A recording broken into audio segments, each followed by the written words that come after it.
Kalau misalnya menyambung pertanyaan dan penjelasan dari Sandika tadi, kalau misalnya dari kita nih atau dari saya pribadi gitu misalnya, ingin sekali banyak tahu gitu ya, ingin sekali banyak tahu atau ingin sekali belajar, ini alternatif kan ya, jadi ini suatu metode alternatif holistik lainnya yang bisa kita pelajari. Apakah ada seperti panduannya? Kalau misalnya yoga yang saya pelajari itu kan sudah banyak sekali panduan-panduan yang ada gitu kan, bukunya ada, banyak sekali juga guru-gurunya. Kita bicara guru dari luar negeri ada, guru yang Indonesia juga ada, sertifikasinya juga sudah ada. Apakah kalau untuk si Tantra Yoga ini kan ini sebenarnya metode gitu kan, apakah sudah ada yang menuliskan atau dibakukan atau paling tidak kita dapat gambaran gitu? Kan kalau beli sandi pasti kan mengetahui ilmu-ilmu seperti ini kan membaca lontar, tapi kan kita tidak semua mampu membaca lontar gitu. Apakah ada gitu misalnya referensi kah atau sudah ada apa belumkah gitu yang menuliskan metode ini? Cuma sayangnya memang Mbak Kiki ya, kita belum bisa menemukan buku yang sudah representatif ya untuk digunakan sebagai panduan. Saya rasa ada beberapa buku yang sudah diterbitkan, tetapi saya rasa belum bisa sampai begitu membumi ya. Jadi ada banyak terjemahan naskah, dan kadang-kadang kalau naskah-naskah itu dibaca oleh orang awam misalnya, mohon maaf, saya pun sendiri terbatas dalam memahami itu. Nah tentunya ada kebingungan di sana. Nah kelemahan kita itu, ya, apalagi berbicara tentang yoga tantra Nusantara yang variannya sangat banyak sekali, dan kemudian ada banyak hal.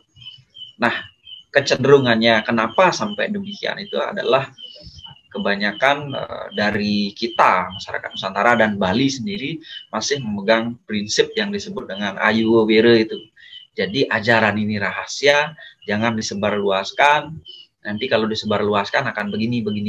Nah, maksud dari itu yang dipahami keliru oleh kita, generasi kelanjutan dari leluhur-leluhur kita di Nusantara, sehingga mau tidak mau ajaran itu tenggelam sedemikian rupa, kita lupakan. Nah, sesungguhnya misi Japanika dan Tantra Sastra ini sesungguhnya kan membumikan kembali ajaran-ajaran itu, paling tidak bisa dijadikan kolaborasi antara yoga modern dengan yoga tradisional yang ada di Nusantara. Dan itu saya yakin manakala ada orang yang bisa mampu membuat atau menciptakan metode yang sedemikian rupa, saya yakin itu sangat luar biasa sekali bagaimana bisa mengkolaborasikan antara yoga modern dan yoga Tantra Nusantara. Nah itu Mbak Kiki yang bisa saya jawab dari pertanyaan Mbak Vicky.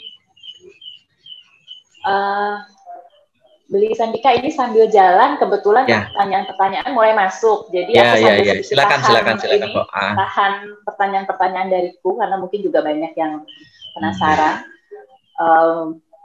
Buat teman-teman juga diharapkan dan masih bisa mengikuti sampai terakhir, walaupun mungkin penjelasan akan terasa sangat cepat mungkin ya, tapi kalau bisa kita ikuti sampai akhir, nanti di ujung juga mungkin Beli Sandika akan sedikit banyak kasih sedikit tips mungkin ya Beli ya untuk teman-teman itu. Jadi ini ada pertanyaan yang ini kayaknya pertanyaannya mirip nih sama pertanyaanku tadi, dari Mbak Reni Rahmat.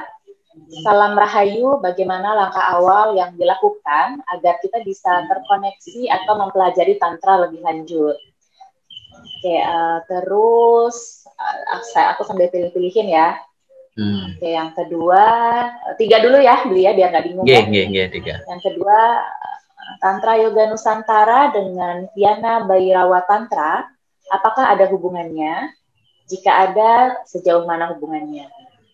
Kemudian yang ketiga untuk sesi ini, apakah memerlukan inisiasi sebelum melakukan Tantra Yoga Nusantara? Jadi itu 3 dulu, 3 paling awal nih. Perlu diulang atau sudah dapat ininya, Sandi? Sudah Mbak. Ya, pertanyaan-pertanyaan yang menarik Mbak Kiki ya. Jadi Reni Rahmat ya, Mbak Reni Rahmat, salam rahayu. Nah, sebentar ya kesepakatan kita Mbak Kiki, sebentar di penghujung Zoom ya, kita akan mencoba melakukan praktek yang sederhana ya Mbok ya. Jadi memantik untuk kita terhubung, benar tidak bahwa ada energi yang diwakilkan oleh aksara yang ada di dalam tubuh kita. Kemudian benar tidak ada kundalini yang ada di dalam diri kita. Kemudian benar tidak ada simpul-simpul aksara atau cakra ada di dalam diri. Nah, nanti kita akan mencoba terkoneksi dengan energi-energi itu melalui praktek yang sederhana sesungguhnya, yang kalau dilanjutkan ya monggo silakan dilanjutkan, dan itu sangat bermanfaat sekali kalau benar-benar itu dipraktekkan. Nah, kemudian untuk mempelajari tantra ya monggo silakan kunjungi Tantra Sastra, atau paling tidak lakukan dulu praktek-praktek itu untuk mencari rasa Mbak Kiki, karena untuk mendalami tantra ketika tanpa ada rasa yang muncul dari batin itu sangat susah sekali untuk kita terhubung dengan ajaran-ajaran tantra. Nah, kemudian pertanyaan berikutnya ini sangat menarik sekali pertanyaannya. Jadi sangat menarik ya. Nah, pertanyaan berikutnya, Tantra Yoga Nusantara dengan Wijnana Bhairava Tantra apakah sangat-sangat ada hubungannya? Jadi teks Wijnana Bhairava Tantra itu adalah salah satu naskah tantra yang tua, boleh dikatakan demikian. Itu dijadikan rujukan-rujukan atau boleh dikatakan memberikan ilham oleh leluhur Nusantara, sehingga lahirlah teks Tantra Nusantara yang sejenis. Misalnya di dalam teks Tutur Mahayukti, itu kalau diselami lebih dalam, kemudian kita bandingkan dengan teks Wijnana Bhairava, ya, Tantra, itu ada kemiripan. Ya, ada kemiripan yang sangat luar biasa sekali. Satu hal misalnya yang paling sederhana, sejauh mana kan pertanyaannya itu, sejauh mana hubungannya? Di Wijnana Bhairava itu dijelaskan pada awal itu satu suku aksara kata mantra yang sangat utama, yang disebut dengan Ong, ya, atau Hong atau ya, itu di dalam Wijnana Bhairava Tantra. Nah, kita di Tantra Nusantara atau di Tantra Yoga Nusantara itu juga menjelaskan hal yang sama, bahwa suku kata atau bijaksara Ong ini adalah sabda alam semesta, itu yang mewakili ya dengung alam semesta atau mewakili akumulasi energi-energi tertentu yang terhubung ketika itu didengungkan. Jadi Ong ada di dalam diri dan Ong ada di luar diri. Hampir sama dengan Wijnana Bhairava Tantra. Nah, kemudian di dalam teks Wijnana Bhairava Tantra itu juga menjelaskan tentang nafas. Ya, napas dalam Wijnana Bhairava Tantra untuk terhubung dengan Siwa dan Sakti. Ya, untuk terhubung dengan Siwa dan Sakti di dalam teks Wijnana Bhairava Tantra itu mesti harus melalui napas. Mbak Iki. Sama dengan kita di Tantra Yoga Nusantara. Untuk kita terhubung dengan Sangyang Bapa Akasa dan Sangyang Ibu Pertiwi. Jadi itu bahasanya. Kalau di dalam Wijnana Bhairava Tantra, Siwa itu adalah energi kesadaran yang murni ya, yang memenuhi jagat raya. Di dalam teks Nusantara itu disebut dengan Sangyang Bapa Akasa. Jadi Sangyang Bapa Akasa itulah Siwa sesungguhnya sebagai kesadaran murni yang tanpa batas itu. Ya. Kemudian bagaimana terhubung dengan itu? Ya melalui napas. Nah, napas dalam Kasanah Tantra Nusantara disebut dengan hangsa. Ya. Atau napas. Makanya ada sebuah istilah muncul, hangsa tinulung dening hangse gitu. Hangse tinulung dening hangse. Jadi napaslah yang menopang kehidupan. Napaslah yang menopang prana kalau dalam Wijnana Bhairava Tantra. Jadi sejauh itu ya, itu sudah dijelaskan. Nah, kemudian di dalam Wijnana Bhairava Tantra itu mengungkap rahasia tentang sakti, ada disebut dengan Kundalini Sakti. Nah, kita di Tantra Nusantara atau di Tantra Yoga Nusantara, Kundalini Sakti itu disebut dengan geni rahasia atau api rahasia yang ada pada Nabi, yang ada di Muladhara Cakra. Ya, inilah rahasia Kundalini di dalam Tantra Yoga Nusantara. Nah, geni itu api, rahasia itu adalah rahasia. Jadi di dalam tubuh itu ada api rahasia yang tiada lain adalah Ibu Suci Kundalini yang tertidur di Muladhara Cakra atau Cakra Dasar. Nah, Cakra Dasar di dalam Tantra Nusantara itu disebut dengan Nabi. Disebut dengan Kunda Nabi. Dia ada di antara kemaluan, anus, ya dan pusar. Ya, itu sesungguhnya menunjukkan satu hal yang sama. Ya, maka kemudian untuk membangkitkan atau mengaktifasi kundalini atau geni rahasia itu mesti harus melalui napas, Mbak. Makanya kemudian di dalam Tantra Nusantara dari Pratyahara dia menuju ke Dhyana dulu, baru Pranayama gitu. Karena Pranayama itu tingkatannya lebih utama. Ya, boleh dikatakan tahapan selanjutnya setelah Pratyahara dan Dhyana. Nah, pada saat Pranayama ini di dalam Tantra Nusantara disebut dengan proses mekeangkean atau proses hangse tinulung dening hangse. Ya, disinilah napas memegang peranan penting. Ya, makanya saya sendiri berdasarkan atas perspektif saya memahami Mbak Kiki, saya meragukan ketika ada orang yang mengatakan bahwa mengaktifasi cakra atau menghidupkan kundalini atau mengaktifasi kundalini hanya dengan satu kali sentuhan. Ya, itu tidak mungkin. That is impossible ya. Jadi itu sesuatu yang tidak mungkin. Menurut saya ya. Dari apa yang saya lakoni dan apa yang saya temukan dalam literasi. Karena apa? Ya, untuk mengaktifasi kundalini atau membangkitkan kundalini itu mesti harus melalui pranayama yang ketat, proses yang tekun, proses yang panjang. Bagaimana memasukkan napas, kemudian bagaimana menahan, di titik mana mesti harus ditahan, kemudian mantra apa yang harus diucapkan, dan dari mana keluarnya. Nah, kita di Tantra Yoga Nusantara itu ada macam-macam teknik pranayama. Menarik napas dari hidung, menarik napas dari mulut, menarik napas dari mata, menarik napas dari telinga, dan yang paling utama yang disebut dengan Kreta Jenana Hangse atau napas Kreta Jenana adalah menarik napas dari ubun-ubun. Ya, ini yang utama. Coba bayangkan telinga ditutup, bibir ditutup, mata ditutup, hidung ditutup, tetapi bagaimana kita menarik nafas dari ubun-ubun? Ini sangat-sangat rahasia. Maka kemudian ketika kita bisa menarik nafas dari hidung saja misalnya, ini lagi Tantra. Ketika menarik nafas dari hidung untuk membangkitkan atau mengaktifasi Sangyang Kundalini atau geni rahasia yang ada di dasar tubuh, yang ada di nabi dan di muladhara cakra, itu sedemikian rupa nafas ditarik. Napas itu akan melalui jalur ineban atau kerongkongan, dia akan ada di paru-paru. Kemudian masuk ke perut. Tetapi sari-sari napas yang disebut dengan prana, dia akan berpisah dengan napas di cengkoking hulu atau di leher. Ya, atau di pangkal tengkorak ini atau di pangkal leher. Karena apa? Prana dia akan memisahkan diri masuk melalui 3 nadi yang disebut dengan Sangyang Trinadi, itu di sumsumna, di nadi yang di tengah. Ya, ternyata prana itu masuk melalui itu, turun dia ya di tulang punggung atau di urung-urung gading, di nadi sumsumna dia masuk, kemudian dia akan meniup kencang ketika kita menahan napas, itu kundalini atau geni rahasia. Nah, masing-masing orang itu memiliki geni rahasia. Ya, setiap orang punya geni itu mau atau kundalini itu mau. Tetapi bagi yang tidak aktif atau belum aktif, geni itu akan menyerupai sekam. Ya, jadi dia menyerupai sekam. Ya, jadi dia menyerupai bara.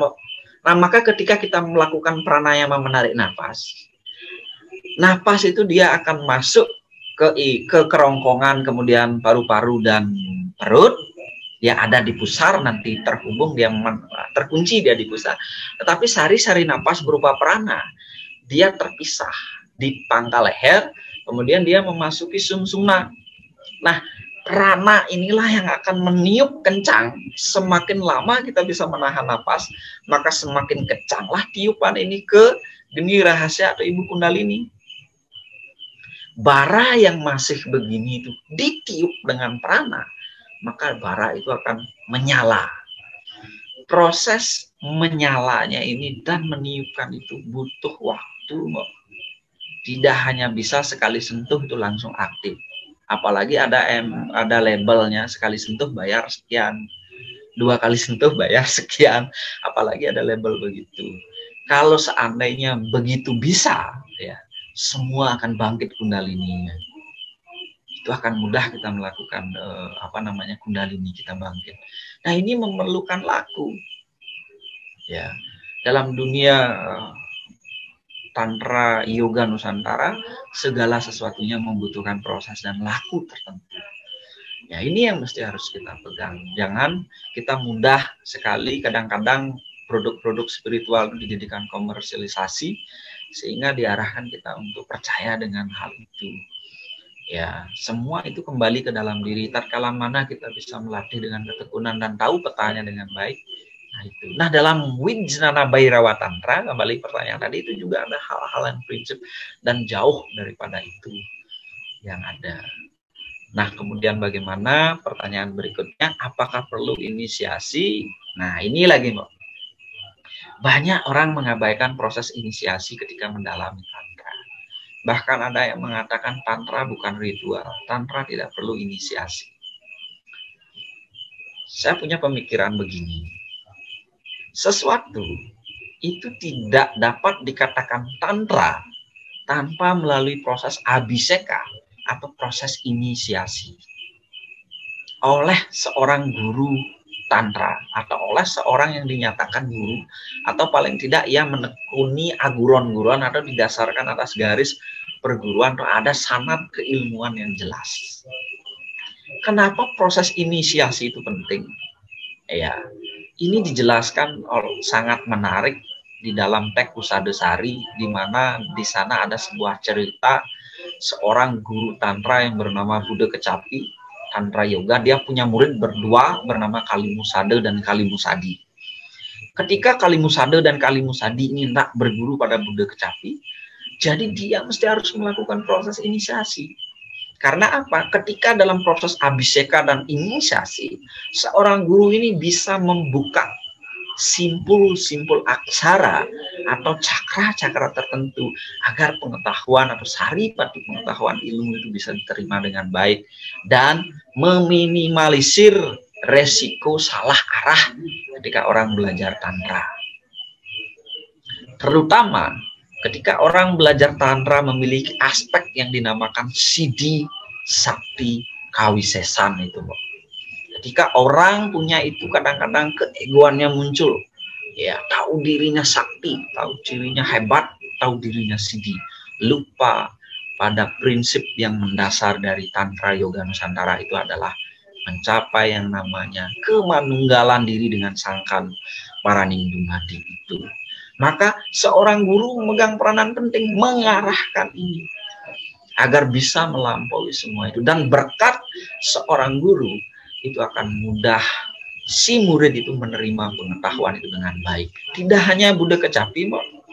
Ya, Empu Baradah, dia punya murid yang sedemikian banyaknya. Dia mendirikan Universitas Lembah Tulis di sana, ya. Itu dia punya murid. Untuk mendalami Tantra Yoga Nusantara, muridnya itu mesti harus diinisiasi. Inisiasinya pun tidak main-main, itu dilakukan di kuburan. Karena apa? Untuk menyelami Tantra, ketakutan, kecemasan, dan kekhawatiran itu mesti harus dilampaui. Tapi kebanyakan, ya, kita mengabaikan prinsip abhiseka atau inisiasi. Makanya inisiasi itu penting sekali dilakukan. Inisiasi sebagai penanda secara spiritual bahwa dia sudah menambatkan dirinya kepada guru Tantra. Bukan berarti menambatkan itu terikat, tetapi paling tidak dituntun. Beli, sebelum kita lanjut ke banyak pertanyaan yang masih belum sempat dibacakan, ini terkait tadi proses inisiasi ya atau abhiseka itu. Kalau misalnya bicara secara umum ya, aku bicara secara umum bahwa kita sama-sama bersepakat gitu ya, pada saat proses abhiseka atau inisiasi itu kan pasti ada upacara atau ritualnya. Apakah dengan mengikuti seperti itu, atau apakah Tantra Yoga Nusantara ini sebetulnya adalah bersifat juga universal, dalam arti kepercayaan mungkin ya, saya menyebutnya lintas kepercayaan, lintas suku dan sebagainya macamnya. Apakah akan ada ganjalan-ganjalan terkait itu? Karena kan kalau banyak yang tertarik sudah pasti background-nya berbeda-beda gitu. Ya, betul. Dan kalau ini mau kita coba jadikan alternatif untuk alternatif metode untuk holistik gitu kan, ini menurut saya akan jadi satu pertanyaan mendasar pada saat orang sudah mulai tertarik dan mau mencoba menekuninya.